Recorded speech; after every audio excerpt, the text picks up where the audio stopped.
Hello and welcome to Crosstalk, where all things are considered. I'm Peter Lavelle. Syria and those red lines. With allegations Damascus has used some kind of chemical weapons in this ongoing civil war, there's a growing possibility the U.S., NATO, and the Gulf countries may up the ante to break the deadlock in this conflict. If that comes to pass, what are the possible outcomes, and are any of them better than the status quo?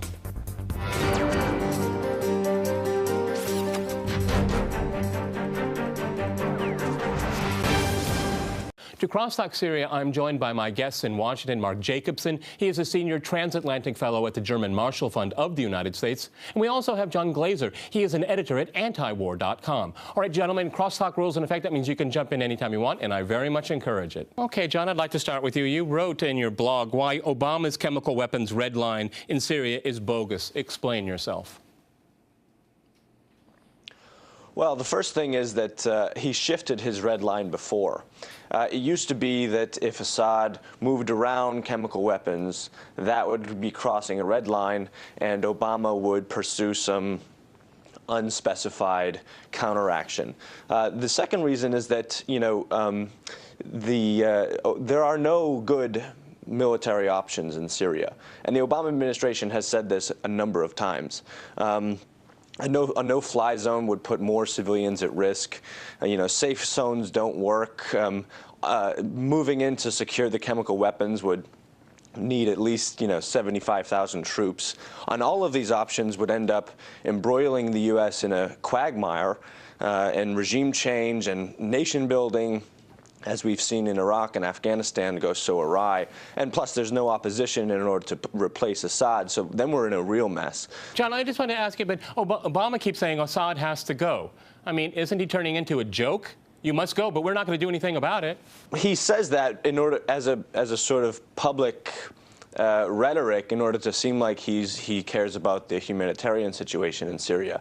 But his policies that he's followed with regard to Syria are very nuanced. They're very, sometimes he's on the side of the rebels, and sometimes he's, helping the Iraqi state militias stop the flow of rebels into Syria from Iraq. I mean, he's sort of all over the place. What's clear is that the Obama administration doesn't really want to get involved in Syria because it would be such a mess. Mark, will you address the issue of chemical weapons? I mean, is it real, or is it just baiting to expand the war? No, I certainly don't think that this issue that was raised last week about chemical weapons is a way to bait anyone into going to war. In fact, as John stated, there's a great reluctance from both the United States and its NATO partners to get involved despite a real humanitarian imperative. This is a mess, and the challenge is to manage the chaos in a way that doesn't make the situation work. And that's why I think we still see the vast majority of emphasis on coming up with some sort of diplomatic solution that removes Assad from power so that we can diffuse what's become an unbelievably dangerous situation for the Syrian people. Well, Mark, I mean, people on the ground aren't looking for negotiations. Everybody outside wants negotiations, maybe except for the Qataris or Saudis, but it's not on the ground. There's no interest in that right now. Well, again, I mean, there have been attempts at bringing the parties to talk outside of Syria. I certainly think that there's enough desire to end this peaceably, given the amount of the humanitarian disaster on the ground now. The challenge is there is absolutely no ability right now to get an overarching sanction from the United Nations. The UN Security Council is deadlocked, largely because of disagreements between Russia and China and the rest of the Security Council members. And without that, you don't have the international legitimacy that's going to allow the sort of intervention to bring this to a close. What kind of intervention should there be, if I can stay with you, Mark?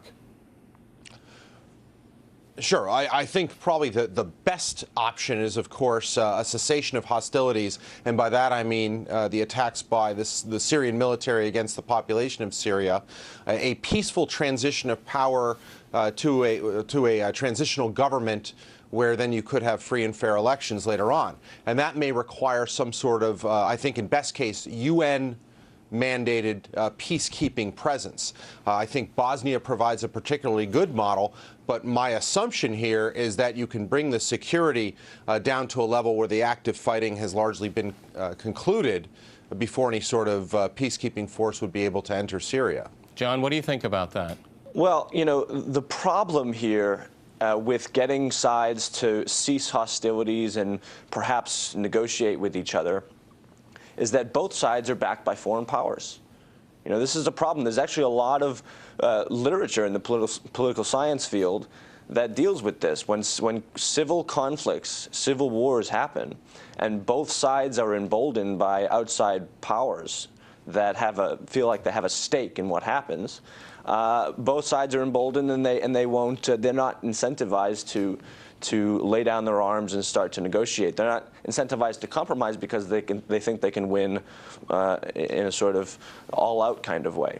Well, so the U.S., I'm an American, so I care about what U.S. interventions are. The U.S. needs to stop its sort of half-assed, support of the rebels, selected rebels, through this vetting process, and they need to pressure the Saudis and the Qataris to stop funding other elements of the rebel groups. That sounds reasonable, don't you think, Mark? Well, I disagree somewhat with what John said here. The problem is it's not two sides. The problem is that we have multiple sides here.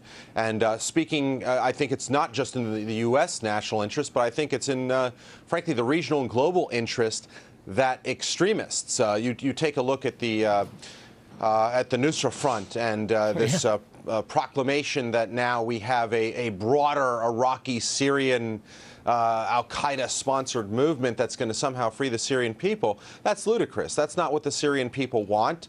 I think that some elements in Syria have been very clear that they want this to be a Syrian problem. They don't want interference from al-Qaeda. They don't want interference from outside forces.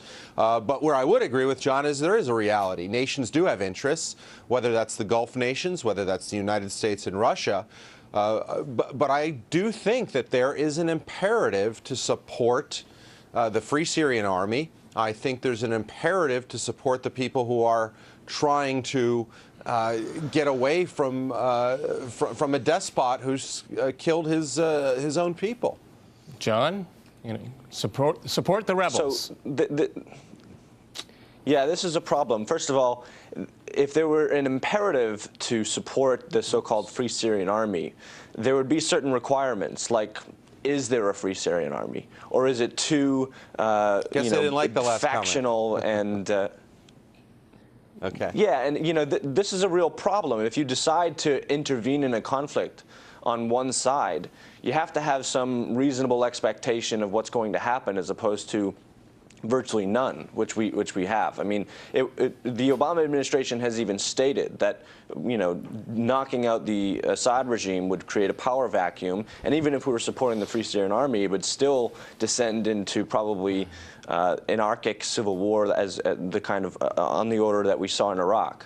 And in terms of a moral imperative, this talk, I think, really needs to stop, because if America had a moral imperative to do something to stop human suffering and mass death, then we shouldn't have gone into Iraq and killed 700,000 people. And we shouldn't have been imposing sanctions on Iraq and killing like about 1 million people during the 1990s. We shouldn't have, there is a trial going on right now for a Latin American general in Guatemala who we backed as he tortured and massacred his own people. Far more people died in that conflict in a matter of a few years than have died in the Syrian conflict. And in that situation, the moral imperative was to support anti-Soviets as opposed to go in and save people. And so America doesn't have credibility on this issue. We don't care about human suffering. We often impose the human suffering. Mark, you want to reply to that? Lot said. I think the challenge is that there's an imperative to help the Syrian people. The problem is that you have multiple sides engaging in the conflict, and you have to find a measured and responsible way to provide support without making the situation worse.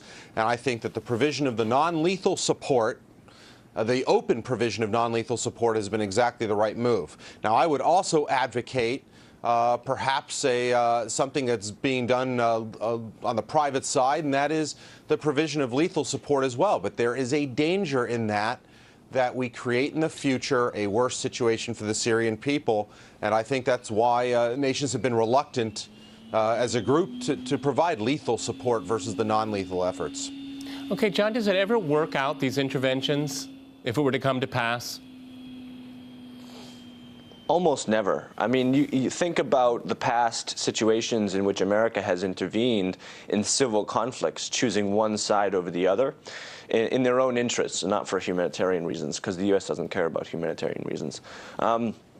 They tend to prolong the conflict, as I said before. Both sides are emboldened. More people get killed. It's a protracted stalemate, and that's what's happening in Syria. You know, the moral impulse to do something doesn't seem like it'll be served by intervening. You know, everyone wants to do something, quote unquote. This is the mantra of the humanitarian interventionists. But do something almost invariably, especially in the Syrian conflict, because it's so dangerous, will make things worse. Okay, Mark, I know you want to reply, but we have to go to a short break. And after that short break, we'll continue our discussion on Syria. Stay with RT.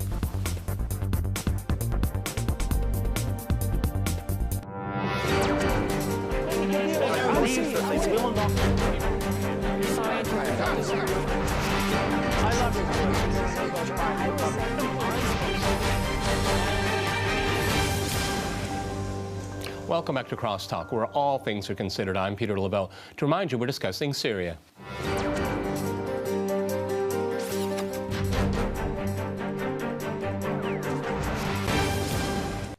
Okay, Mark, just before the break, you wanted to jump in there. Please do.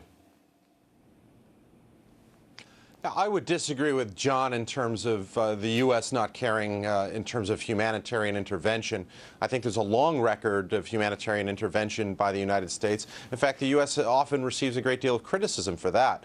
But more to the point, if we are looking at what can be done in Syria, I would also look to Bosnia and Kosovo as examples of not only what the United States can do, but more importantly, what the broader Euro-Atlantic community can do. After almost 15 years, we're seeing great moves towards a settlement for the Kosovo situation. An announcement last week by Lady Ashton about a Serbia-Kosovo agreement. We've seen Bosnia and its neighbors go from a state of war to where the nation has been able to rebuild and the people have been able to move on. So there are some examples. There's no doubt Syria is much more complex, but I don't think that means that the international community should not try. Mark, if I can stay with you, if Assad left today, what would change in Syria? Well, I think, for one, you wouldn't have a leader that deliberately attacks his own people, possibly use chemical weapons against his own people. I think what you would have is a vacuum that would need to quickly be filled by a transitional government, by a transitional government. Backed up by whom? Backed up by whom? Who? This is going to have to be backed up by a United Nations resolution, UN peacekeeping forces, and I also think a great component, a great backer of this will have to be the Arab League. In fact, just to step back, I think that it's the Arab League that is going to have to play a leading role in requesting UN assistance here. This is going to be about the legitimacy of any transitional government in the eyes of the Syrian people. So whatever it takes to create that legitimacy, that is going to be the #1 imperative. John, do you want to reply to that? Because I still don't understand it. If Assad goes, the war goes on. The war probably will go on just the way it went on after the power vacuum in Iraq happened when we took Saddam out. You know, Mark's prescription, although it's more moderate than a lot of the advocates of intervention that you hear from Washington, it has mission creep written all over it. You know, when international interventions occur that have a broad sweeping support from the international community, it ends up being the United States that takes on the most important role in the situation. We will be flooding money into that situation. We will be rebuilding the country. We will be putting troops on the ground to try and stabilize the situation. We will be occupying that country and then have to have responsibility for setting up some sort of a government. And that has all kinds of problems with it. You know, it's the old Colin Powell if you break it, you own it term about Exactly. You break it, you own it, and we will end up owning it because, again, we're the world's superpower. And so while Europe can sit back and sort of tell us to do something and let us do something, that does not bode well for the future of Syria or for U.S. foreign policy. Mark, historically, what John said is correct, basically. Well, I'm thinking about what John said. I think the good news is that with the budget the way it is in the United States right now, I'm not sure that there's going to be an overwhelming desire for any sort of, again, I will call it a peacekeeping, a post-Assad peacekeeping mission. How can you have peacekeepers? How can you have peacekeeping when there's a war? Well, that's exactly what peacekeepers do. I mean, there used to be in the 1990s well, they used to call it peace enforcement, but again, I'm not going to get into a semantic difference. Arguably, if there is instability, you need something to get rid of that instability. I think the removal of Assad, while creating a vacuum, really takes away a large impetus for the Syrian forces to continue to fight on the regime's behalf. But that provides an opportunity for people to sit down and talk. John, jump in. He's talking about the removal of Assad now.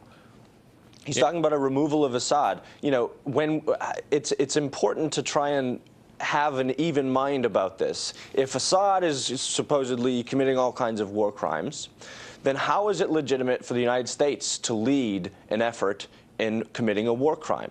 Syria presents no imminent threat to anybody, any of its neighbors, especially to the United States. And so what you need, at least legally speaking, is a UN Security Council resolution. Russia and China will not agree to that. Well, John, I said exactly that. That's exactly... But that's exactly what you need is a UN Security Council resolution. NATO will not act without it. The United States will not act without it. And you're exactly right. This is time, especially if red lines have been crossed. What about the Qataris? They will act without it. Together with us. The Qataris act without it. And also, we have a history of acting without a Security Council resolution. Yeah, Iraq. And you know, this is a problem. That would constitute a violation of international law. One wrong, two wrongs don't make a right, and this is a very, very bad situation because, the United States is struggling here to even claim that it upholds the rule of law when all it does is break it, and it's a might makes right thing. If we're the most powerful, so we can go in and remove Assad and not face any consequences while Assad goes to the ICC. Mark? You want to reply to that? Well, I think, John, the best consequence is Assad's self-removal. In other words, he should step down. But to your point about international law, I think that's why we saw last Thursday and Friday the White House being so reluctant to say that, yes, an absolute red line has been crossed. This means intervention, precisely because the ghost of Iraq is there. This administration is not going to act like the Bush administration and go in without some sort of official sanction. I think that you take a look at the history. Yeah, so I think there needs to be a more nuanced view as to what would constitute something that triggers a U.S. response without appropriate international sanction. And I think that's a fairly high threshold for this administration. John, you want to jump in there? Yeah, I would just submit that it's probably a little less that they don't have legal sanction and a little more that it's not perceived in U.S. interests. The Obama administration isn't stupid. At least they're not as stupid as the Bush administration. If going into Syria and creating it a war of our own would cost trillions of dollars, American blood, probably worsen the humanitarian situation on the ground. And the Obama administration knows this. They know that this is too costly, and that's why they're reluctant to intervene, not so much because of the international legal regime. But, he is unfortunately facing a lot of pressure, the Obama administration, from Europe and from people in Congress who say, now that you've laid out this red line, American credibility is on the line. Credibility has a technical definition in the political science literature. That means the U.S., the world has to fear U.S. power and force and aggression. And if they don't, they won't do what we say. That's a big kind of, to put it in a playground sense, that's what a bully does. The United States is an international bully, and that's what this talk of credibility means. If we want to stop the conflict, end the interventions on all sides, negotiate with the Russians, stop propping up and the Assad regime, negotiate with Saudi Arabia and Qatar, and stop supporting the opposition. This is what needs to happen in order for any chance to things to calm down and have both sides be incentivized to negotiate. Mark, what do you think about that proposition? Well, I think certainly, again, the most desirable option is for people to sit down and talk. At the same time, however, I think that there is an obligation, some people say a responsibility, to protect people in need. The challenge is you have to do so without making the matter worse. So to sit there and do nothing is the wrong answer. It was the wrong answer back in the 90s with Bosnia and Kosovo. It would be the wrong answer today in Syria. At the same time, I disagree that red lines are somehow only one shade. They are in the literature, but frankly, you've got 50 shades of red when it comes to the real world. And the bottom line is this may not be as clear an example of crossing a red line as some, particularly some of the pro-interventionist members of Congress, have stated. This is much more ambiguous. As Secretary Hagel stated, there are varying degrees of certainty over whether weapons were used. The problem is, and I think John does rightly point this out, you have to be credible. And that's why I think right now the U.S. call for an investigation, a more thorough investigation, is the right approach. And that actually opens the door to allowing individuals on the ground who can assess the broader situation. So I think we also have to look at this as an opportunity perhaps to take advantage to get independent observers on the ground for greater reasons than an investigation of these alleged incidents. Okay, John, we're almost out of time. What do you think about that? I mean, I'm thankful that Mark isn't, again, I said it before, he's taking a somewhat moderate approach relative to the pro-interventionist crowd in Washington. I would just say that, these things that he wants to do in order to settle things down in Syria, I don't think can take place until both sides stop being backed by foreign powers. That creates a stalemate, and it creates a situation where both sides are emboldened and will continue to fight. And this is a real problem for any sort of political settlement.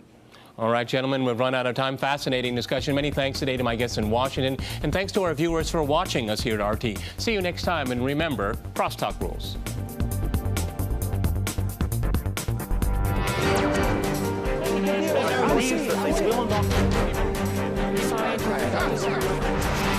I love you.